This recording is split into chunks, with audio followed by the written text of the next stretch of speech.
ఇండియాపై పాకిస్తాన్ మరో కుట్రకు తెరలేపింది. America Turkey సాయంతో భారత్ను దెబ్బతీసే ప్లాన్ చేస్తోంది పాకిస్తాన్. అమెరికాతో రేర్ ఎర్త్ మినరల్స్ డీల్ చేసుకుంది పాకిస్తాన్.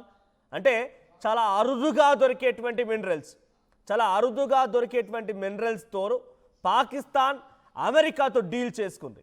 ఏంటి ఆ డీల్ అంటే కనుక ఇప్పటికే ఆ డీల్ ద్వారా ఒక ట్రక్ ఆల్రెడీ ఒక ఫుల్ లోడ్ కాస్త అమెరికాకి పాకిస్తాన్ పంపించిందట. ఇండస్ట్రియల్ కారిడార్ పేరుతో టర్కీకి 1000 ఎకరాల కేటాయించింది పాకిస్తాన్.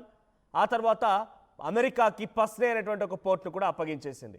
ఇలా ఎలా ఉందనంటే పాకిస్తాన్ పరిస్థితి, ఉన్నది కాస్త ఊడ్చేయి, దోచిందంతా దాచేయి. ఉన్నది కాస్త ఊడ్చేసి రేర్ ఎర్త్ మెటీరియల్స్ మొత్తాన్ని కూడా అటు పాకిస్తాన్ అమెరికాకు పంపించేయాలి. ఆ తర్వాత అక్కడ దోచుకుందంతా తీసుకొచ్చుకొని దాచుకోవాలి. దీని ద్వారా ఉగ్రవాదాన్ని పెంచాలి, ప్రపంచ దేశాలు అల్లకల్లోలం సృష్టించాలి, మరీ ముఖ్యంగా భారతదేశాన్ని ఇబ్బంది పెట్టాలి.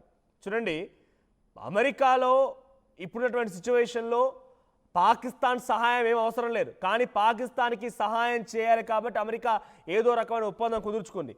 అమెరికాకి పాకిస్తాన్ అవసరం లేదు, పాకిస్తాన్ అంటే పిచ్చి కుక్కలు పని దొరుకుతాయి ఏదో దొరకాలంటే. కానీ భారత్ని టార్గెట్ చేయాలి, భారత్ని ఇబ్బందులకు గురి చేయాలంటే పాకిస్తాన్కి అమెరికా సహాయం కావాలి, అమెరికాకి పాకిస్తాన్ సహాయం కావాలి. ఒకరినొకరు ఇచ్చిపుచ్చుకుంటూ ఇప్పుడు భారత్ ఇబ్బందులకు గురి చేయాలి. అటువంటి ఉద్దేశంతో ముందుకు వెళ్తున్నారు.